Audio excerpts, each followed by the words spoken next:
Hey everybody, what's going on? What are you doing peeking in the video next door? I was seeing the other video. I was seeing what's going on over there. Yeah. Because as soon as it comes on, he's always like, move this over here. He's always like hanging out in the other video. That joke never gets old. Because it just amuses the shit out of me. Thinking about like. you like popping over into the next video, like on the YouTube. Yeah. Zach says, so fun fact, the main actor from this episode is a dude called Johnny Alonzo, and I've talked to him on Instagram a few times. He still looks the same. Awesome dude. Yeah, he seemed like kind of a cool dude. I actually liked him in this episode. I don't know why we didn't do this episode before, because this is actually a really good episode. I keep forgetting like how the good actor this episode. or the actor. Yeah, okay. The guy that plays Mike. Okay, yeah. Quote unquote. Yeah. Which I guess is not really his name, but we'll get into that in a little bit. But yeah, because I feel like we just watched it like a month or two ago, and then for some reason we ended up doing another episode, and I don't know why, because I actually really like this. This was a good episode, and it was a pretty good case. It kind of struck me as plausible, most of it. Kind of like a bad house, but this one actually had some objects that moved and apparitions. It just sounds like something that could have happened. I don't know if it did. It wasn't there. But it just kind of sounds plausible. But it's pretty creepy. Yeah. I like this one. This one's kind of like distinctive, I guess, because there was like the whole depression thing and that, which you didn't really see in a lot of them. Oracle says, hey, Tom and Jenny, hi. What's and up? Pookie, wherever her fuzzy butt happens to be. She's around here somewhere. Yeah. As soon as I came home from work and walked in the front door, she was standing right there like... Mama, because she was like so sad when I left this morning. She was sitting on my desk because I was like, before I left for work, she fell asleep on my desk and she was like, and then I was like, oh, I gotta go, and she's like, no. Yeah, she doesn't like me to leave, but Zach said, also there's a most popular songs from each decade video series doing the rounds. I saw the one for the 70s, and I'm kind of embarrassed to say I think I'm a Bee Gees fan now. Why is that embarrassing? The Bee Gees are good. Yeah, they're good. I know it's like kind of cheesy and like, maybe it's cool to like shit on them or whatever, but they were actually like a really good band. I remember how popular they were when I was a little kid. Yeah. When all that shit was new. I didn't like them when I was younger because I was like, ugh. But then, like, I guess like the older I got, like the more I appreciated them. I had no choice but to like them because my mom was playing them in the car wherever we fucking went. It was on the radio constantly, along with a bunch of other shit. But that shit was so, what was that with Night Fever? Night Fever. Yeah, that shit. That was just the one that I was thinking. Yeah, there's all kinds of stuff. Yeah. Zach said, I just never knew they were brothers or British or white. Didn't know they were white? They're about as white as you can get. Yeah. And they had that big, that big poofy hair. Which actually kind of, like, it's so cheesy that it almost kind of, like, comes around and is cool again, I thought. It was just music of its time. It was good. Yeah. So was ABBA. As stale as it was still good. Yeah. They were boring. Well, yeah, but I mean, now that we've had all of this time to kind of reflect on it, it's easier to appreciate stuff when it's not constantly, like, playing. You know what I mean? I think you can get more of an objective, listen to it. Village People were fake. Blondie was good. When that went disco, it came out with Rapture. But then all the other rock stuff that she had was good. It was all good. So I became a big Blondie fan over times. Yeah, it was good music. The 70s. Yeah. Yeah, there was a lot of it. All right, so before we get too much into... Yeah, Zach said, I always heard Staying Alive and assumed it was a bunch of black chicks singing. Yeah. Oh my god, that's funny.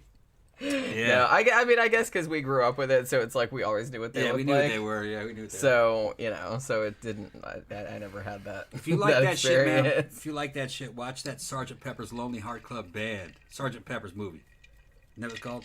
Sgt. Pepper. It was like a rock opera. Nothing. It's like kind of terrible, but also kind of awesome at the same time. It's starring the Bee Gees. The Bee Gees and Peter Frampton. Yeah. And Alice Cooper. Yeah. And it's the Bee Gees doing... And George Burns. Yeah. It's the Bee Gees. It's like a big, long music video. All right? Yeah. Of a Beatles album. And the Bee Gees, and Aerosmith. Aerosmith's in it. Aerosmith in it. And so is Alice Cooper. And the Bee Gees are playing the good guys and they're doing fucking Beatles covers, you know? Yeah. And then the bad guys all do Beatles covers. It's like a rock opera. Yeah, they pretty much shoehorn all of the songs from. They're not all from the Sgt. Pepper's album. Some of them are like from other, but they kind of shoehorn it into this plot. Yeah, they just make a narrative out of all these. Oh, and Beatles Steve covers. Martin is in it. I forgot about that. Yeah, he plays. He does Maxwell's Silver Hammer. Yeah. That's actually like a really good part of it. Yeah, see it high. It helps. Yeah, but it's good music. It's like a big long Beatles tribute music video. Oracle said it's a jukebox musical. Yeah. Yeah. I just like for a long time I really liked it growing up, and then when I got older I realized that everyone else thought it was terrible, and I was like, oh well. They know what they're talking about. But now I'm just like, you know what? I don't even care. It aged well. It did. We watched it recently and fucking loved it. And it's like not even a guilty pleasure because I'm not guilty about it. We were drinking and fucking singing along with the fucking Bee Gees doing Beatles covers and shit, and then Alice Cooper doing a Beatles cover, and yeah, I think he did Because I think that was the song that he did in there. And like Aerosmith did Come Together. They did Come Together. Yeah, that's right. That is a cover. Yeah, they're all Beatles songs. Yeah, it's a Beatles song. But they had that on one of their albums, but they did that cover. They did that cover. They did it for that movie. And George Burns does, I think he sings Bing for the Benefit of Mr. Kite. Yeah. And maybe a couple other ones. I can't remember. It's been a while since I found it. But yeah, so before we get into the ghost stuff, I just wanted to give a shout out. I don't think he's here, but I wanted to give a shout out to Dermot, who sent me a Amazon gift card so I could rent Barton Fink, the Coen Brothers movie. So thank you very much for that. I haven't seen Barton Fink in a really long time. Like, I rented it. I don't think I saw it in the theater, but I rented it a long time ago, like back in the 90s when it came out.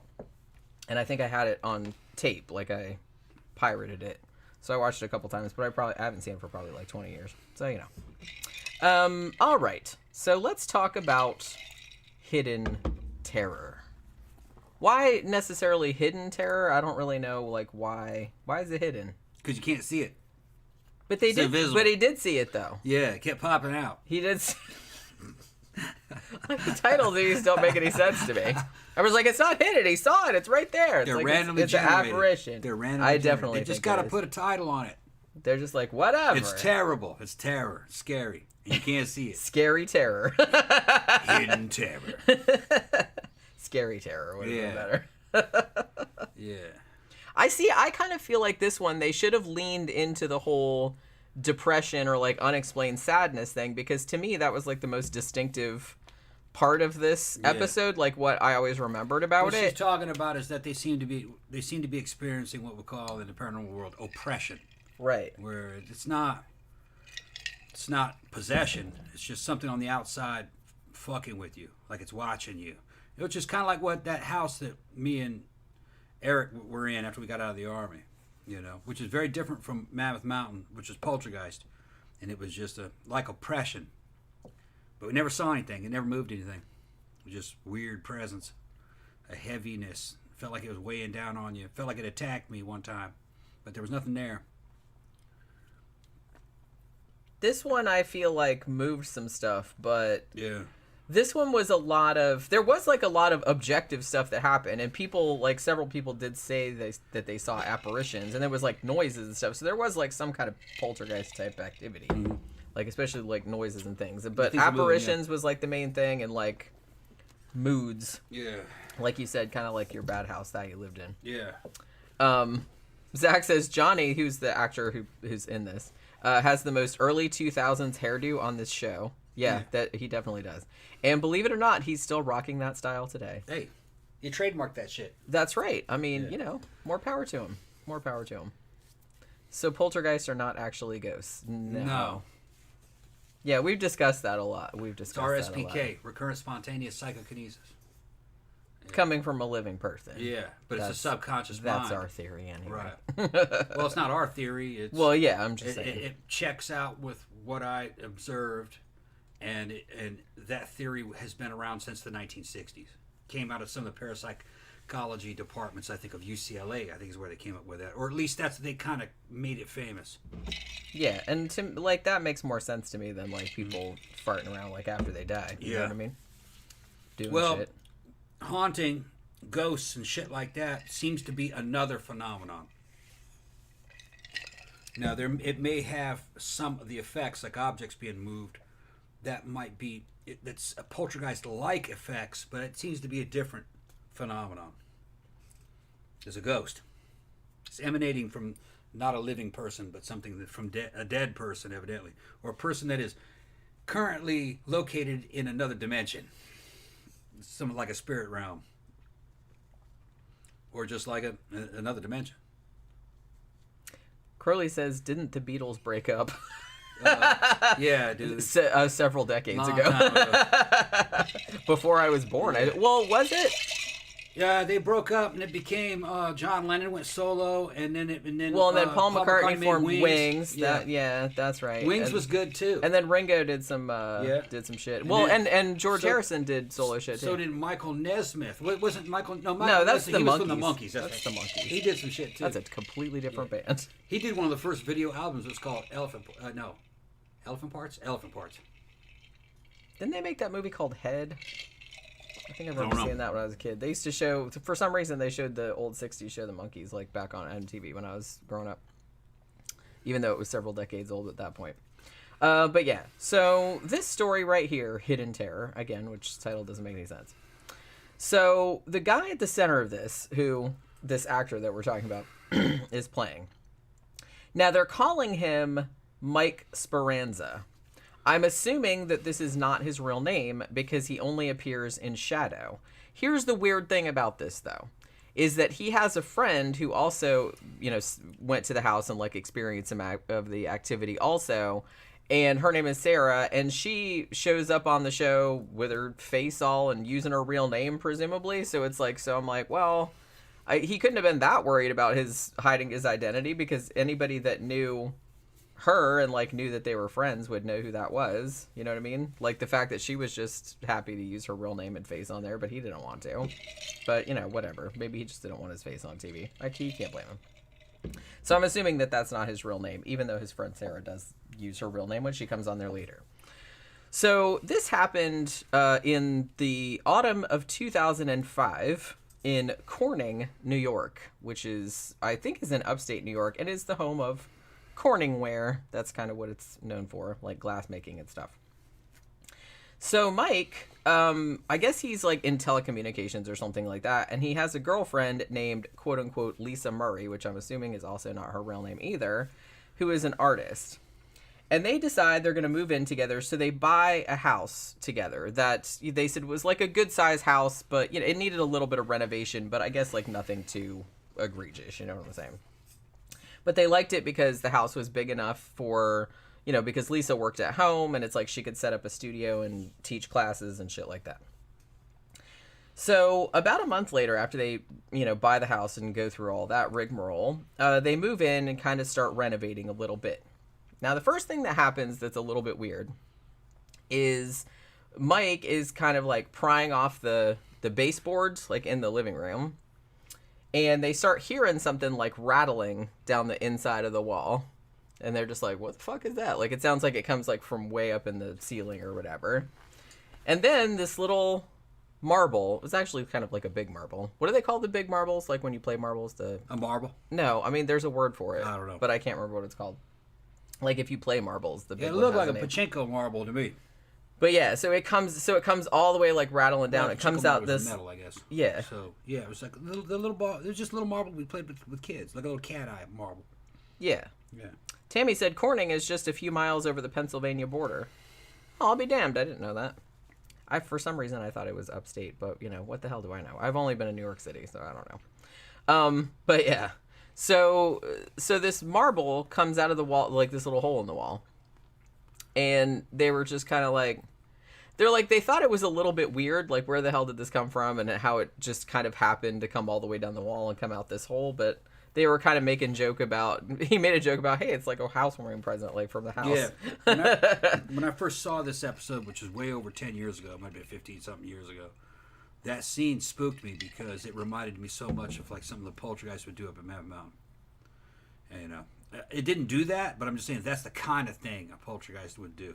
You could hear the marble falling down. You hear something falling through the wall, and then bonk, popping out of a little hole in the bottom of the wall, that they'd pulled out. I think it was a floorboard or something there, wasn't there? Yeah, they were prying the baseboards out, the presumably so they could paint or and whatever. it came out through that hole. It was a little bitty marble, and I creeped out. I was like, man, that sounds like something that a poltergeist would do, and which kind of lended credibility to the story. That sounds like something. It's hard to make up some shit like that. And the weird thing about it, I'm glad that you said that, because in these episodes, sometimes stuff like that's kind of like ambiguous and not like overtly scary is creepier to me than like really overtly scary. Like, oh my God, I saw a fucking apparition. You know what I mean? Yeah. I don't know why. I just feel like the ambiguity of it is scarier to me than like actually seeing a ghost in your face, like big as life. Yeah. I don't know why Something that drop is. a marble. And there's nothing in a wall really to make a marble bounce around. There might have been some little boards going this way, but I don't know. It's just kind of weird. Yeah, so they thought it was weird. He said that we just kind of like laughed nervously at each other, and we're just like, oh, okay, that's interesting.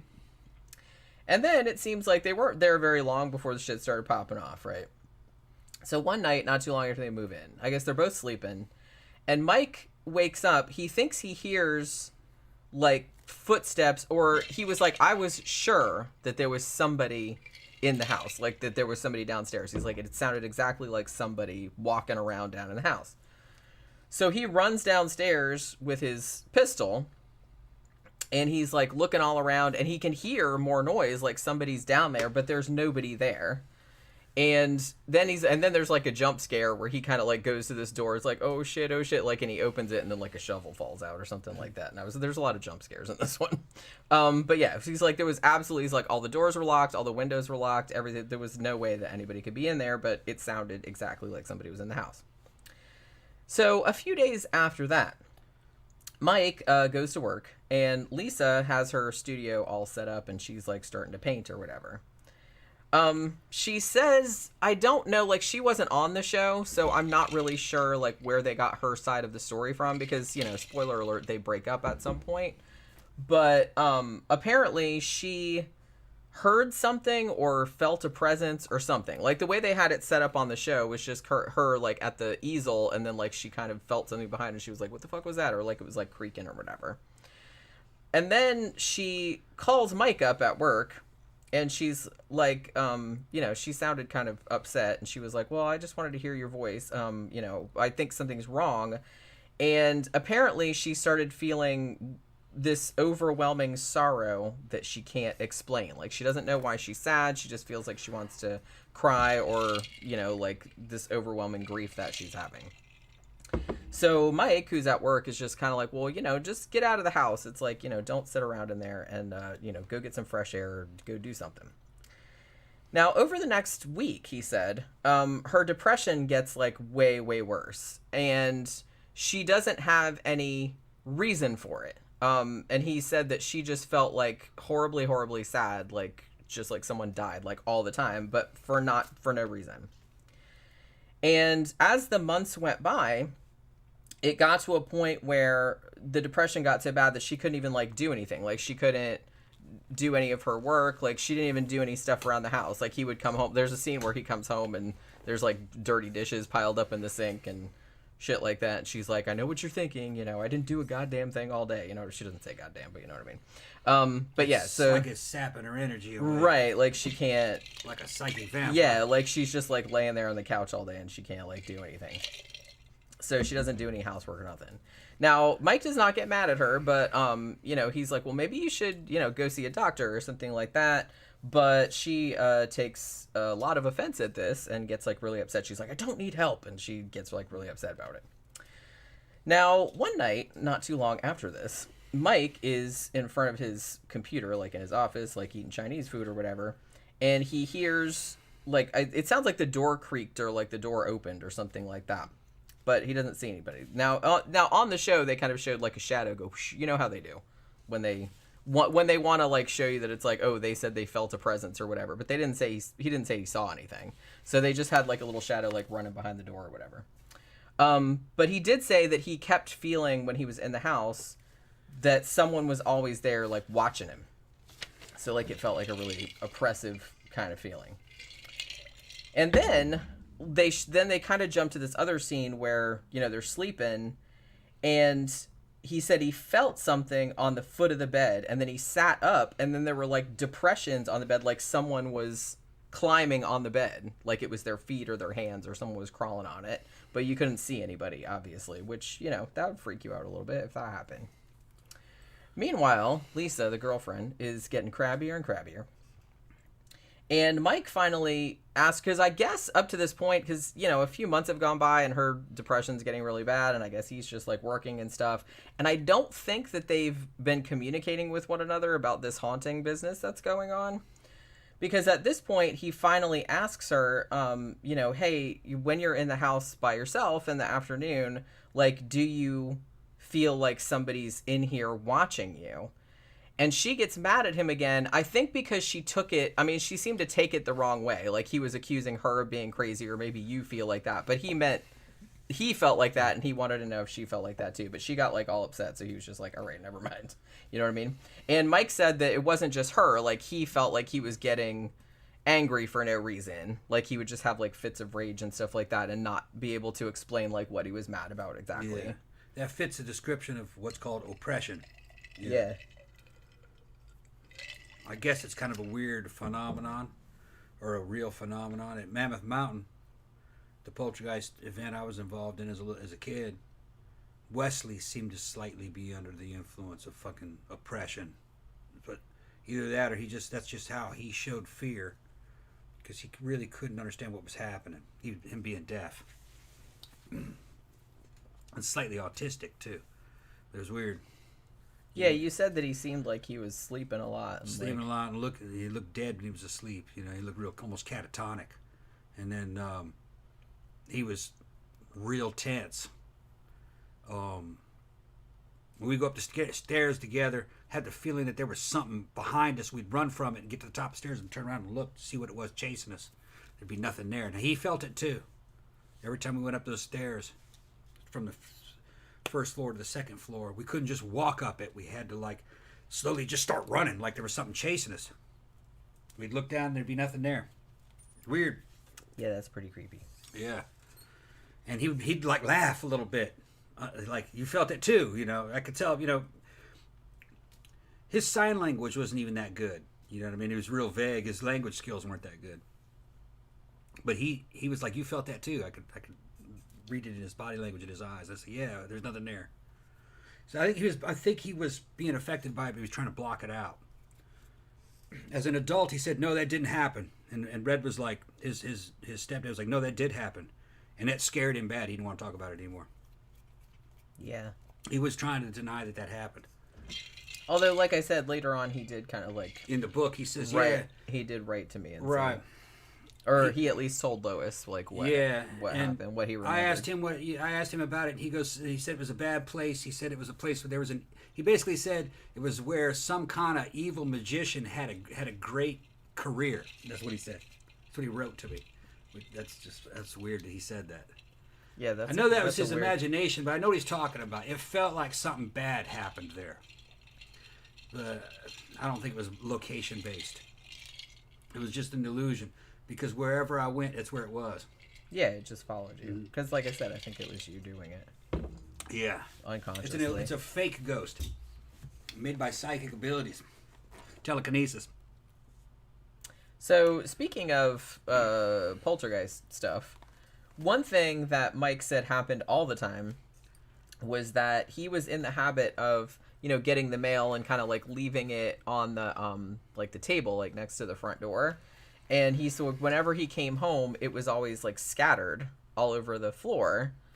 And he's like, that can't be happening like that all the time. And Lisa didn't do it, and it's just, like, so he couldn't figure it out. So he's like, he would always come home and the mail was just, like, scattered all over the place, and he couldn't figure out why it was doing that. So because the mood at home is not good, I mean, Lisa is really depressed, and he doesn't really like being in the house either because he feels like he's being watched, so it's, like, a lot of tension and stuff. So Mike starts staying at work, like, longer and longer, so he doesn't have to hang out in the house all that long. Then there's a scene where Lisa, and I'm assuming it's afternoon or evening, and she's in the house by herself, and she's, like, in the bathroom, like, she just gets out of the shower.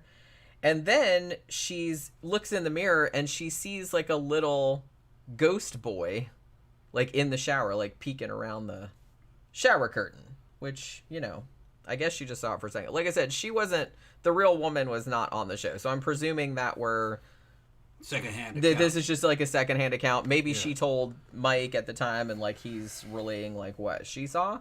But apparently it was like a little boy that she saw in the tub, like in the shower. So, as I mentioned, Mike is starting to dread coming home. It's like he said the closer he got to the house, like the more he would tense up. And, you know, inevitably every time he would come in the house, like the mail would be all over the floor and he's having to keep picking it up and piling it back on there. So one particular evening, he comes home and Lisa is sleeping on the couch. And again, she's been just like sleeping there all day and hasn't done anything. Now, he's trying to like talk to her about this haunting. He's like, we need to talk about like what's going on in this house because it's affecting him as well. And I guess her coping strategy was just like pretending that there was absolutely nothing going on because she would get really angry like anytime that he brought it up and was just kind of in denial about it, I guess. I think that's part of the oppression. Maybe it was, yeah. She was in denial of what was happening to her. But yeah, so he basically says, well, you need to get out of the house, you know, for your own well-being. And then she gets mad again. It's like, oh, what do you want me to do? Just like go out and have coffee with my girlfriends and all this other kind of shit just so I can be happy for you and blah, blah, blah. And he's like, no, I mean, you need to get out. You need to move out of the house, like basically. Like he wasn't mean about it, like at least on the show. He wasn't like, get the hell out of here. But, you know, he was basically like, and he said that he felt really bad about it. But he's like, man, she was like not having a good time in that house and he was just worried about her and like he was starting to worry about her and he's like, I just think it would be better like if you were not here, like if you got out of here because this house is obviously sucking all your energy out or whatever.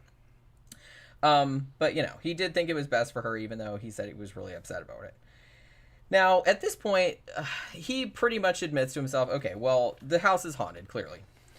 So he starts putting on his webcam during the day because he's like, he's like, it was bad, but he's like, I got kind of curious about it.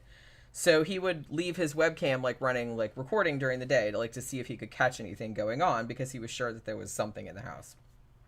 He also starts experimenting with the mail. He said, I thought maybe, you know, he's like, this is stupid, but he's like, maybe like some neighborhood kids were breaking it and like scattering the mail like for whatever reason. But he's like, I couldn't really think of anything else other than paranormal shit. So he's like, so I thought to you know, kind of preclude that possibility, he would leave like a $20 bill or something like that like on top of the mail. He's like, so if somebody was breaking in and like doing that, then they would obviously take the money, but the money was never taken. So he's like, well, obviously something else is going on then. Now, he also, like I said, records the stuff on the webcam, but he never caught anything on the webcam, which actually, to me, I was thinking this while I was watching the episode, I was like, that makes it seem a little bit more believable to me because you would think that they would have lied and said, that it's like, oh my God, we got like this door opened or something like that. But he's like, I didn't see shit on the webcam. Like, he didn't get anything. Yeah. Like, there's just nothing unusual on there at all, even though he recorded, like, all day long. Just the whole tone of this episode in the case kind of gave me the feeling of credibility to it and authenticity. Just, like I said, it wasn't there. I can't vouch for it, but it has a very authentic feel to it, based on my experience with what they call the paranormal. Yeah, I'm going to be the next announcer of this shit. And, you know, I've had some weird shit happen to me fucking my whole life, you know, dreaming true, fucking having premonitions, out-of-body experiences, fucking near-death experiences, poltergeist. I guess this was haunting at the bad house. Very mild haunting, though. Weird sleep disturbances, you know, where I've dreamt I saw somebody in a dream and then said something to him in the dream, and then afterwards that person fucking remembered the same dream and I said the same thing. So I guess I'll call it dream invasion. You guys were meeting up in the dream world. Yeah. Yeah, weird stuff like that. So, and I think weird phenomena like that happens with a lot of people. I'm not the only one. I've heard other people talking about that. Yeah, it was just something about me. I guess me and my upbringing. It was happening to me, especially when I was young, at a pretty regular rate. It was pretty regular. And I just accepted it for what it was. I said, yeah, people can do this. You know. But this case kind of feels authentic based upon my personal experience. Well, and this was another one that I liked because they didn't call in the church. There's no Yeah. exorcism bullshit. There's none of that kind of stuff. It's just people trying to deal with it on their own, which that's what happened to us. We just tried to do it. We were afraid to call people, that they think us that we were crazy. We figured, man, if we call the cops will show up and all this phenomenon will stop and we'll look crazy as shit. Yeah. Because it was a prankster, you know. You just had to deal with it yourself. But yeah, I tend to prefer the episodes where they don't get all like religious-y and stuff. Where they're just kind of like, well, we're dealing with this, and then we'll maybe call the paranormal investigators. Yeah. And like sometimes when they bring in the psychics, it gets a little bit cheesy then too. But this one was actually not too bad. The case always goes sideways when they bring in a damn fucking psychic. You notice that? Whenever they bring in a psychic, man, all of a sudden a narrative starts forming, and it's always hokey. Although this one didn't really have that. They did bring in a sensitive, but they didn't try to like impose a story onto the shit. They didn't really try. So I appreciated that. Yeah. So but they use it as, a long time ago there was a murder in this house. Oh, come on. You know. I mean, it'd be one thing if there was, actual evidence of that happening, but there never seems to be, though. No. So it's just kind of like, you can just come in there and be like, yeah, this happened like 200 years ago, and conveniently, like all the records were lost in a fire or some bullshit like that. You know what I mean? So, but I do like that this one, they said they got some evidence and stuff, but they didn't try to like impose a narrative on it, which was nice. So he doesn't see anything on the webcam. Now, later on, he's sleeping again, and he's woken up by, he said that he heard 2 arguing voices. I'm assuming like in his room. And he said that, he couldn't make out everything they were saying, but he's like, they sounded like they were arguing about him, which he said that scared the shit out of me. You know what I mean? Which it would if you woke up and heard 2 disembodied voices arguing about what they were going to do with you. Yeah, and he said he couldn't really tell what they were saying. He just thought they were talking about him. Yeah. Which that also kind of sounds plausible. You know what I mean? Haven't seen paranormal shit. I did hear a voice, but I couldn't make sense out of it. It just sounded like gargling water, and it sounded like it was backwards. It scared the shit out of me. I ran from it. That was later on. The first time you told me that story and you did the sound, all the hair stood up on the back of my head. That was like a creep. If I heard that just like coming out of the fucking wall or whatever, I would probably shit a brick. I jumped up out of the damn cot because I was, they gave me a fold-out cot. I was staying at Lois's house. Jumped out of the fold-out cot, fucking grabbed the sleeping bag because I was in a sleeping bag, and fucking took out of there with a sleeping bag in hand.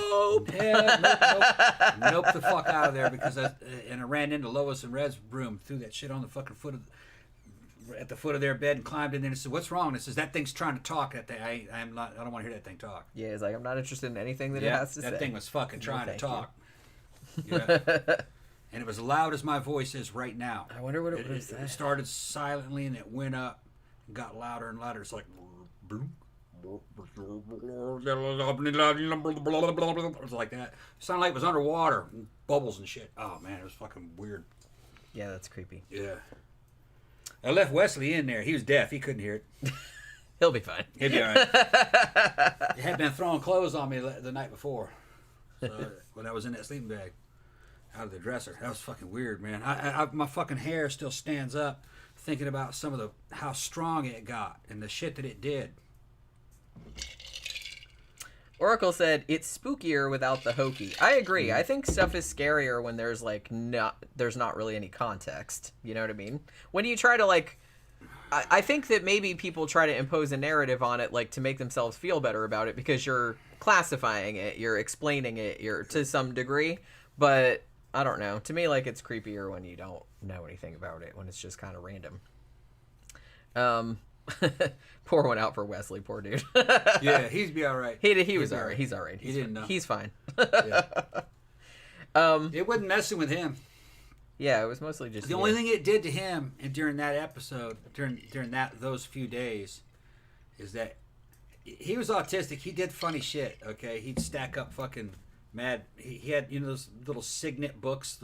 They're like a little small novels. Well, you could get Mad Magazine like that. And he had fucking hundreds of those. And he'd have them stacked up all in order because they had numbers and shit. And he had a badminton racket. Fucking tacked to the fucking wall like it was a decoration. I don't think he really knew what a badminton racket was. And Lois was watching him in bed because shit was moving and he was asleep. And fucking, I just walked out of there about 5 minutes before. I was in the living room and Lois looked. I saw Lois and she looked at him and while he was in bed and he was all right. She was standing in a doorway and then she looked back in the living room at me. And then a few seconds later, she looked back in there again and she startled. She went, "Oh, look at that thing." And I ran, oh man, I nearly choked myself. I ran over there to see what it was she was looking at. And it had taken the badminton racket off the wall and put it in a fucking jacket and a pair of pants and I put a baseball cap on it and made a human form next to Wesley in bed with him. Like in a second. In a second. And my fucking hair I had hair back then. My fucking hair stood up and I was like, no fucking way, look at that. Look at that thing. And Lois was like, oh, hell no. No. And sure enough, she picked all that shit up and threw it in the fucking corner or something. I don't remember. She's like, no, that didn't happen. It was that kind of thing. Yeah. Well, yeah, that's what you would do. Yeah, I noped the fuck out. It made a human form and put a baseball cap on the badminton racket like it was wearing a hat. And the handle of it was down inside the jacket, and then the pants were inside the base of the jacket. And it was laid out perfectly, and it did it like in a second, couple seconds. That's crazy. Yeah. So it could do fucking amazing things in a short period of time. I don't know how it did it, and he was snoring the whole time. Yeah, wasn't him. He was completely clueless. There's no way he could have done it. Oracle said, my big ghost experience was hearing a ghost play the pipe organ in a fully lit room. Not a full piece, just a quick riff like a warm-up. It freaked me out. Oh, wow, yeah. My friends just nodded and said, yeah, that's Dr. Louise Wright. Reportedly, she also enhances your performance if she thinks you need it, which is a very teacher thing to do. You mean she gets your dick hard when you need it? Is that what you're talking about? No, playing the piano. Oh, okay. Or playing the organ, rather. Well, yeah, she can play on the organ. She's like the spiritual Viagra. Spirit go in there and fucking stiffen that shit up in a heartbeat. Oh my god, it was like that scene from Ghostbusters. Yeah. Where Ray has that ghost like unzip his pants. Yeah. Do you remember that? Yeah. Zach said, the only thing missing from Johnny's look in this show is if he had blonde highlights on the tips of his hair. Yeah, he did not have it. He had that kind of like shaggy 2000s look, but yeah, no blonde tips, sadly. And he didn't have a goatee. Wait, did he? He didn't have a goatee, did he? Or like a soul patch or something? Because those were very big back then. But yeah, so he hears these two arguing voices, like I said. And he thought they were arguing about him. So basically, like, yells, what do you want at them? And then, but then the voices stopped suddenly. So at this point, probably understandably, he starts, like, sleeping at his office. They show him, like, kind of curled up on this little couch in the break room or whatever. And then a coworker friend of his, like, comes in and brings him a cup of coffee or whatever. Like, hey, man, I don't know if he, like, explained, like, why he was sleeping at the office or whatever. And he tells the guy... the guy's like, yeah, you all right? Or everything. He's like, can I tell you something about my house? He's like, yeah, sure. He's like, I'm pretty sure it's haunted. And at this point, the guy's just like, yeah, right. Then he gets up and leaves. I'm like, gee, thanks, bud. Super supportive. So he's like, yeah, I'm not going to tell anybody about this shit anymore. But also, on the other hand, he kind of felt like he wanted to move. But then he was like, well, I don't really want to be chased out of my own house either. And he was still kind of curious about it. So... one evening, he's, like, sitting on the couch watching TV. I don't know if he was watching cartoons or if he just, like, was watching something else and he fell asleep and then cartoons subsequently came on. But there were cartoons on. And he was sleeping on the couch. So he wakes up and he's like, oh, guess I gotta go to bed. He turns off the TV and he said that he saw, for a second, a little boy sitting in front of the TV. And he said that the little boy... turned around and looked at him like, hey, I was watching that. Yeah. Like the little ghost boy was watching the cartoons. And he was kind of like freaked out. So he turned the TV back on, like for the little ghost boy to watch it. And so he's like, yeah, I'm just going to go in the other room. So he's going in the other room. And then he's like, later on, the TV turned itself off by itself. Yeah, it's also kind of creepy. That is very creepy. I mean. It would sound like something that you would actually see in a haunting. Yeah. Yeah, it wasn't some kind of a ghost rattling chains or, you know what I mean, or a ghost doing something that was epic. It was just a little kid watching TV. He's like, I was watching the cartoon. Just real mundane, Hard to make up something like that. If they did make that up, that was brilliant. Yeah, like I said, it's always scarier and more believable if it's nothing, if it doesn't have a narrative, and if it's kind of like more like just regular Mundane shit. Yeah. Like I don't the ones that are just like demons going like that's not scary to me at all. I mean, yeah, if it happened in real life, if I had a demon do that, yeah, that'd probably be scary. But I'm just saying, like in a movie and something like that, it's not scary because it's too much. It's over the top. So yeah. Now again, he's thinking, well, maybe I will move because this is getting a little out of hand. So he's hanging out with his friend Sarah. Now the real Sarah was on the show, like I said, and she apparently used her real name, and she, wasn't in shadow. So they're hanging out having coffee or whatever, and she said, yeah, we'd been friends a really long time. Now, he doesn't tell Sarah about the haunting at first, but he does tell her, I'm thinking about selling the house. And she's like, what are you talking about? Like, you just bought it. Like, you just moved in there. And he's like, well, it's like, it needs a lot of work, like, before I sell it, and I can't really afford to do all the renovations, or I don't really have the time to do the renovations because I have to work so much, blah, blah, blah. So Sarah then volunteers. She's like, well, I'm off on Mondays. It's like, if you want me to come over and, like, help you paint or whatever, she's like, I can totally do that. So he's like, okay, well, that would be really cool. But he does not tell her that the house is haunted. And I think that he implied that he did that deliberately because he wanted to see, and this is kind of shitty, but he wanted to see if something would happen to her. So he knew that he wasn't crazy, like he wasn't just imagining it. You know what I mean? So he wanted to see if like the same thing would happen. He used her as the control. Right. Wasn't going to tell her anything. That's what I'm saying. Yeah. Like she was a little bit pissed about it. We'll get into that in a little bit. So Sarah comes to the house on Monday, and he goes off to work. And she starts painting. She's got all the ladder and shit laid out. But she's not really there that long. She literally goes up on the ladder and just like one stroke of paint or whatever. And then there's like kind of like a shadow jump scare. Like she sees like a shadow out of the corner of her eye or something like that.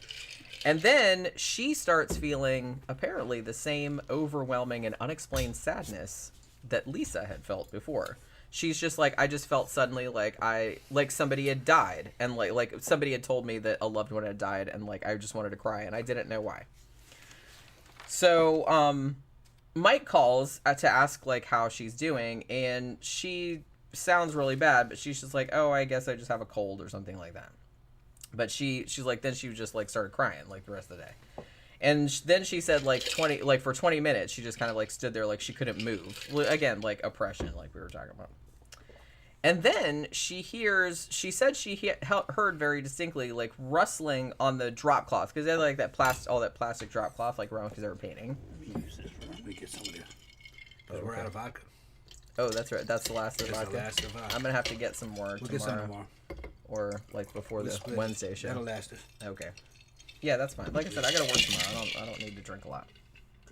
But yeah, so she heard rustling on the drop cloth like someone was walking on it. And so she goes to investigate, and she sees kind of like a silhouette. It looked like in the bathroom kind of thing, and then there was like plastic hanging everywhere. And she thought there was somebody like in the tub, but then she pulled it and it was just like a coat or whatever. But then she said she heard really loud walking on the plastic. She said it was very clearly somebody walking very loudly across this plastic drop cloth. And she was like, yeah, no, I'm out of here. So she runs out of the house. She said that she felt very strongly that something very bad was going to happen if she stayed in there, so she just ran outside. So after this, they meet back up at the coffee shop, and Sarah tells Mike what happened at the house.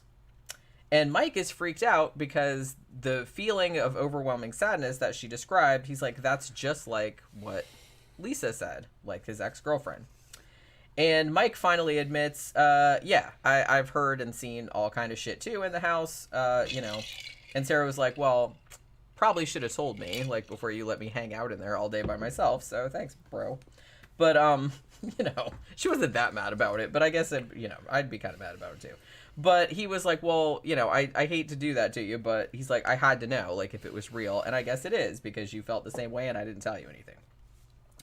So now Sarah is obviously kind of scared about this, but she is also kind of interested. So she's going to help him, like, investigate. So she's like, well, we need to call, like, some paranormal investigators or some shit. Some ghost hunters. So they call up this team I think they were called Central New York Ghost Hunters. Oh, well, duh. Why did I think it was upstate New York? Because it says right there, Central New York. Jeez, I'm stupid. I wasn't paying attention. Okay, so I think it was called Central New York Ghost Hunters. And the main person was Stacy Jones, I think was her name. And then you had another guy named Kyle, who was like the videotaping guy. And then you have the psychic sensitive person, whose name was Regina. She was also on the show, like, for real. Actually, most of the team was on there, now that I'm thinking about it. And then they have another guy named James, who's like the EVP and photo guy. Now, they said as soon as the team got there, they heard very distinctive banging sounds upstairs, and there was no one up there. And they said this was actually kind of a big deal for them, because usually they're like, you know, when we get there, it takes like a few days for us to even see anything, if we do see anything. So the fact that as soon as we walked in the door, like, phenomena started, that was like kind of a big thing. So they go in the master bedroom and set up to do EVPs. So they ask Sarah to go up there, even though she's kind of shitting her pants. She's like, I don't really want to do this, but okay. But so they have her and Regina like go up there in the master bedroom, and Sarah has like the little tape recorder thing like around her neck or whatever. So they go in there, and Mike ends up getting called into work, and he's like, well, it might be better anyway, because, you know, I feel like a lot of stuff doesn't happen like when I'm here. Like, you know, it seems more responsive to just when women are alone in the house. So he's like, maybe you'll get more phenomena if I'm not here. So he left.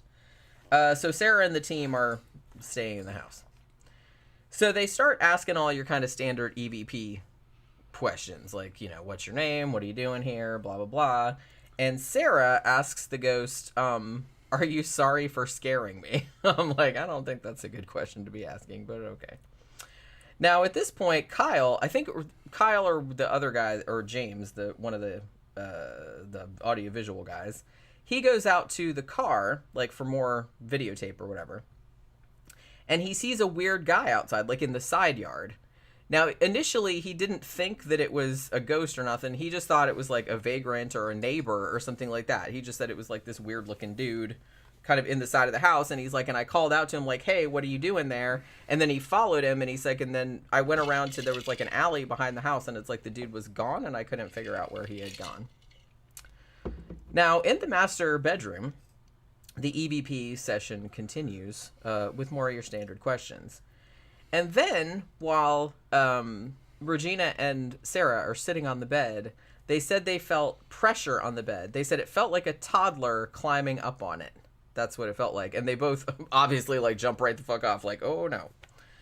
Now, Regina tells Sarah, she's like, well, if you're scared, you can go. And Regina's like, good, because bye. She just, like, takes off and leaves Regina in there by herself. At this point, I think it was the closet door, like, the door starts rattling, and then Regina goes over there like she's going to open it, and then the knob turns by itself. And Regina, probably wisely, is just kind of like, nah, I'm just going to leave that closed. And then she just, like, leaves the room. So she leaves the room and goes back out in the hall. And she's at the top of the stairs, and she sees a guy standing at the bottom of the stairs. And obviously, like I said, it's not one of her team, and nobody else is supposed to be in the house. And she said that she also felt like the whole time she was walking down the stairs, like, after this guy, who are you? What are you doing here? She said she felt like someone was going to push her down the stairs the whole time. Now, she tells Kyle about it. She's like, I just saw, she's like, it was a ghost. It was right there. It was standing right there. And she described him, and Kyle's like, holy shit, I saw a guy that looked exactly like that outside just now, and I just thought it was like a bum or something. I didn't think it was like a ghost. You know what I mean? Well, he said he thought it was a vagrant or a neighbor or something. And, you know, so they said, holy shit, like, that was probably, like, the same dude, and it's like a ghost. So James, you know, the EVP and photo guy, he's very excited about this. He's very young, like, at least on this show. So he was like, I'm going to get a picture of this shit. So apparently, I don't know, I wasn't real clear about this, but they said that he kind of set up the camera, like, in a mirror or something like that. And then he said that when he took the picture, like, he saw the dude for a second. Like, I guess in the camera flash is, I'm assuming, what he's talking about. But he said he kind of felt it, like, run behind him. And he's like, and you could tell that the ghost was, like, not happy about being photographed or about them being there or whatever. So at this point, the team has to leave. They've been there. It looks like they've been there all night, because I think they left, like, in the morning when Mike was coming back from work. So they said, well, we need to go through all the evidence we collected, and we'll get back to you in a couple days when we figure out what's going on. Now, the picture that James took supposedly had a clear ghost in it. Now, the one they showed on the show, like I said, looked pretty impressive, but I don't know what the real one looked like. Probably not that good, because it looked like, a dude. Also, when they listen back to all the EVPs, a lot of the EVPs a lot of the questions they asked, like, the ghost apparently answered them. Like Sarah asked, "Are you sorry for scaring me?" And of course the ghost said, "No." Like that. And I was like, what a dick. Also, I think that at one point the ghost said something like, "Let me out," which I was just like, let you out of where? Where are you? But, he didn't answer that. But that was another thing that he said, apparently. So, yeah, it was a little freaky. So Mike is in his house, and they've actually sent over, like, the photos and the audio and everything. So he's in his house, in the haunted house, like, listening to this shit. And so he's listening to these EVPs going to be like, oh, no, fuck this. You know what I mean? Which, like I said, you can't blame him. I don't know what to think of EVPs, people. I don't either. I've seen paranormal phenomena. There's no reason to fucking do an EVP. You just hear a fucking voice out of nothing, out of nowhere. Objects being thrown. They're strong. If you gotta get some kind of sensitive equipment around to fucking magnify the sound 5,000 times and shit to hear something, then there may not be any damn phenomenon there. I've really never heard any. Yeah. I mean, other than maybe a couple that were kind of creepy. But the thing about it, though, is that those would be, like, super easy to fake. Yeah.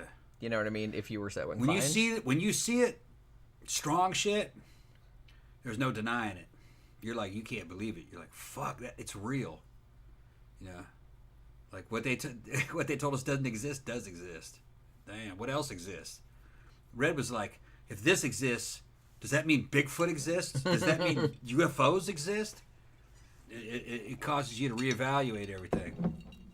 Yeah, but see, I think that, I don't know, you can't be like that, like, right across the board, because then you'd be like, oh, well, if this one thing exists, then everything else exists, ergo. Yeah, there's no Loch Ness Monster. That doesn't make any sense. If there's something like a Bigfoot, it's not in North America. Those are all, like, very discrete categories of things.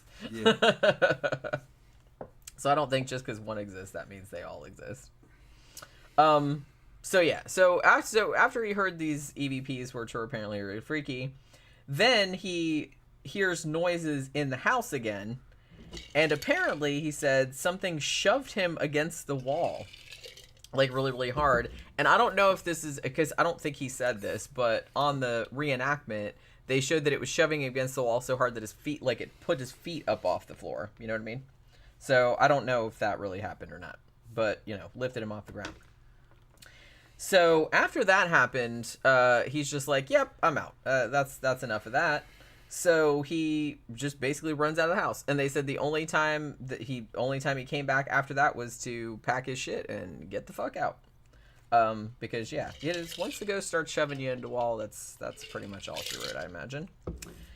He ends up getting I guess his company, like, he had put in a transfer, like, to another city. So he got a job in another city and, like, rented an apartment there. Now, after moving out, he actually put the house up for sale, and they said it sold, like, immediately, like, in 3 weeks or something like that, which is crazy. But they didn't have any mention of if the ghost bothered the new people that moved into there, or if it was just a particular thing that happened to him and his girlfriend or whatever. But that was pretty much. So again, I kind of like these ones.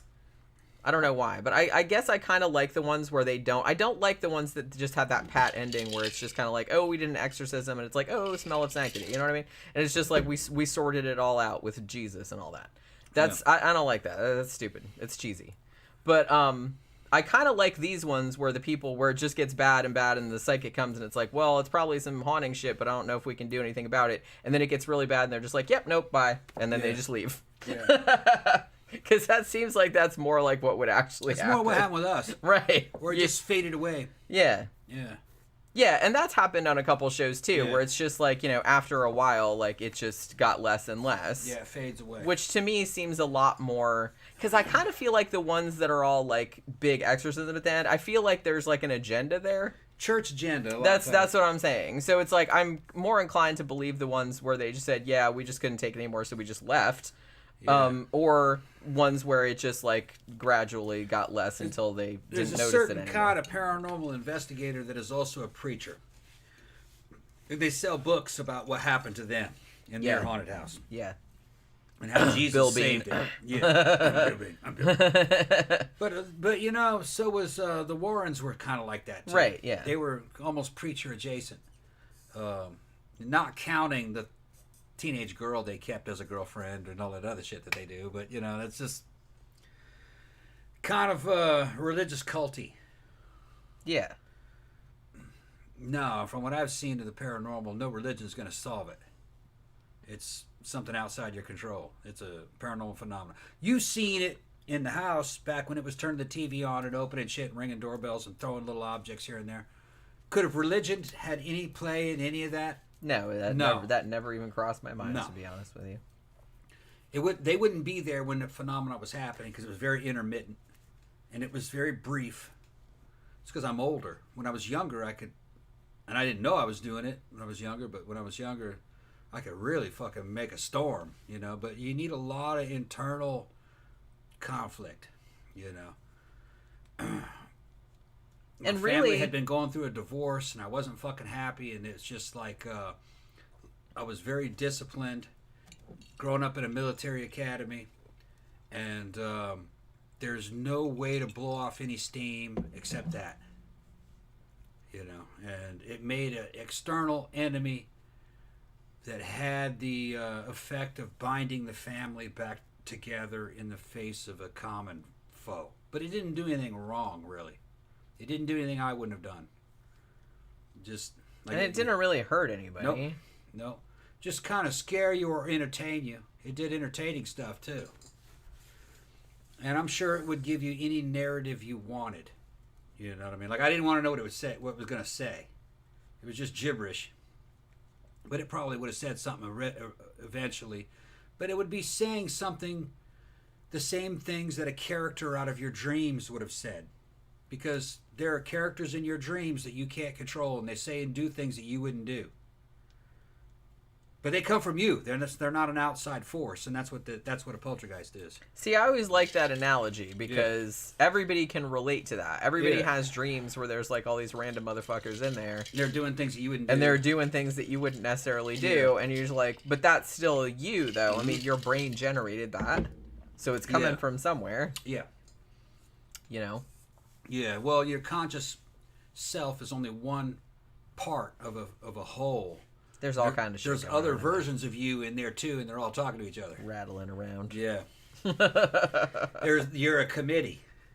Pretty much, yeah. Yeah, and they've talked about you and everything that you've come up with that you think your consciousness invented. No, they did it as a group. They knew about it even before you thought about it. Your consciousness is actually an illusion that you're in charge.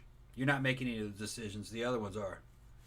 Well, there's a specific part of your brain that makes you feel like you're just one identity. Right. But you're really not. You know? Which is why I'm not... when we did the show about dissociative identity disorder, like about that guy, I don't know if I'm entirely skeptical of it because, you know, the brain can do like some weird shit. And like you said, if you didn't have that regulatory part of your brain turned on that made you feel like one cohesive person, you'd be a group of then people. I can see how that might happen, like how you might have that You'd be a group of perception. people, and they would all be in conflict with each other, trying to come to an agreement. Because everything you're doing, even before you knew about it, is kind of discussed, according to what I've read. Yeah. And what I've felt. Well, and even if even most quote-unquote normal people, or, you know, neurotypical people, if you want to call it that have a sense of a continuing single identity, even those people are often, like, conflicted. You're usually, like, conflicted, like, you can't decide on some shit. It's like, you know, part of me wants to do this, and part of me wants to do that. You can't, like, decide on shit. You know what I mean? There's a Skinny Puppy album called Mind, the Perpetual Intercourse. It's a badass fucking industrial album. But that's always been a good description of how my mind seems to be. When I'm relaxed, it seems to be a conversation between a couple people. And then you kind of like, if you have to do something, then it becomes cohesive and becomes you. Yeah. Do you ever have that sensation? Yeah. Yeah. Anything you think of, there's somebody else in there checking it and responding to what you thought of. And it's kind of like you're honing on it. Well, it's a constant back and forth. Yeah. And I mean, I thought most people had that. Yeah. I mean, maybe, unless I'm crazy. I think most people are like that. And the title of that album is Mind... Which is a possibility. Mind the Perpetual Intercourse. Mind the Perpetual Conversation.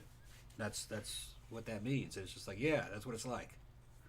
Yeah, I'm always I wouldn't go so far as to say I feel like more than one person, but there's definitely like conflicting points of view in there that are constantly like going back and forth. They're with almost one like another. different characters in there. Right. So I definitely do feel like that. Yeah. So I don't think that's that unusual. Yeah. I think most people Some of mine are kind of like Jack Torrance is going, Other ones are like the Venom, going, I made you what you are. That kind of shit, you know. See, mine aren't quite that bad. Yeah, some of them are real. But that's why I'm scared of the poltergeist, because that shit gets out of hand, man. It could hurt somebody. Well, see, but then you told me, because I said to you, I was like, you might get mad at me and like wing a brick in my head one of these days. It's more likely that it hurts me. Yeah, but out of like self-hatred. But then you kind of said, "Oh, you don't have anything to be afraid of." It was like, I don't know. I kind of feel like I think it would probably mostly attack me for not living up to it or being a failure, that type of thing. Because some of them in there are just real caustic, man. But they're aimed more at me than anybody else. Yeah, I get it. Like I said, I have that same thing. It's like not self-criticism. It's not quite as bad as that. Mine aren't quite as harsh, but they are pretty harsh, but not quite as harsh. One of them is exactly like Venom. Yeah. Which is why you liked that movie. I love that movie. So that's it. That's it. I was like, hey, you. Yeah, there's one of them in there. Basically, I'm protecting you. You'd be nothing without me. You know what I mean? You're a coward. I'll just kind of. It's like that. Yeah. But it's just one of the facets in there. That's helping form things. Yeah. Yeah, and like I said, I kind of feel like most people have that, where you have these kind of conflicting things. It's like, man, I'm all right, I'm awesome, stuff like that, and you're like, no, I suck. Yeah, you know what I mean? Yeah, it's like that. Yeah, it's like that, like just constant back and forth, which probably not entirely healthy, but I do kind of feel the like Venom one is like pure narcissism. It's taking all the credit. Yeah, right. Yeah. Holy shit. It's a megalomaniac, and it's taking all the credit for everything that I've done. Yeah. It basically says, no, I did it. It's like that. I mean, it is still you technically. Yeah. But yeah, I guess it's just one of the factions in there. One of the facets. See, the brain is fascinating. Yeah, I'm just fascinated by that kind of stuff. Yeah. Instead, if I wasn't so old, I might go back to like school and like be a fucking neuroscientist. I just like got so fascinated by that kind of shit. I'm so fascinated by that kind of stuff. Just because it's so weird and we don't like understand jack shit about it, really. I mean, even after, we understand a little bit about it, but not as much as we probably should, considering it's like right there inside our heads and everything. But yeah, so that was pretty much the end of that episode. No big exorcism, no nothing like that. Ghost just like pushed him against the wall, and he's just like, yep, moved out, sold the house. They never, like I said, I like that they didn't impose a narrative on it. They didn't try to figure out who this little kid was, who the guy was that was walking around or nothing. They didn't come up with any story like, he was molesting the little boy and the boy loved cartoons, or you know what I mean. They didn't like come up with any kind of like bullshit story to go along with it. They were just kind of like, we don't know who the fucking ghosts are, okay? You just got ghosts in your house, and that's about the end of the story. So I like that. So this is actually like a really, really good episode, and I'm glad that we finally got around to doing it, and I don't know why we didn't do it earlier. We got to move on to new seasons now. Yeah, because I think we've covered pretty much everything from, I think, the first 4 seasons. I think. We bought unless you want to redo some, like Demon Child or something. We'll leave it on that. We'll leave it on the fans. We'll leave it on the fans. We'll leave that one on the fans. I mean, I tend to not want to redo things. I know we redid Haunting of Summerwind, but those are the fucking classic episodes. They might need updates, but there's also a bunch of newer episodes. There's some that are only online that we bought. Yeah, and we haven't as shit. And we haven't, and like those probably be fun to talk about. Honestly, because we can bag on those. Yeah, which sometimes makes for a more fun show. Like, these are fun too, but these are actually like good. They're good. Kind of creepy episodes. They're not like cheesy. Not like that mummy one. Yeah, Wait, was talking to Apep and shit. Was it Apep? Is that the name of that god? Yeah, what the fuck god? I don't even remember now. The one that looked like the alligator god. The Nile looked alligator. Like a crocodile. It's like a Nile alligator god. Egyptian god.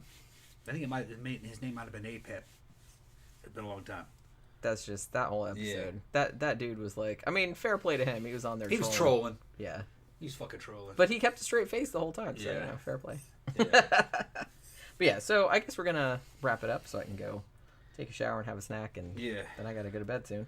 But so I can get up early. So Wednesday is our next live stream, obviously. And we're gonna do a cool show. I'm excited about what I've been wanting to do this show for a long time, but it never wins in the poll. But this time it won. God damn it! We are doing the Mary Celeste, probably the OG of ghost ships. I thought we already did this one.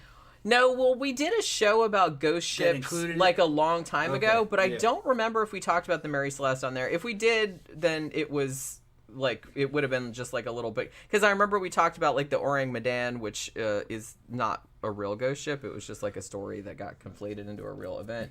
But we talked about like the Joyita or whatever. We talked about it, but I don't know if we did the Mary Celeste on there. I always thought that needed its own show. Okay. Because it's kind of, like I said, it's sort of like the granddaddy of all ghost ship cases, and it's pretty creepy. And to be honest, it's I'm not really sure I know what happened there. I have a pretty good I mean, I have an idea what I think probably happened, but it's still pretty weird. It had to do with the cargo they were carrying, if you ask me. Yeah, probably. Yeah. An emergency happened. Yeah. So we'll talk about it. So that's the show that we'll be doing Wednesday night about the Mary Celeste. So I'm looking forward to that. Hopefully you guys are too. So thanks for hanging out with us this evening. And we will see you guys again on Wednesday night at 7:30 Eastern Standard Time. Good night.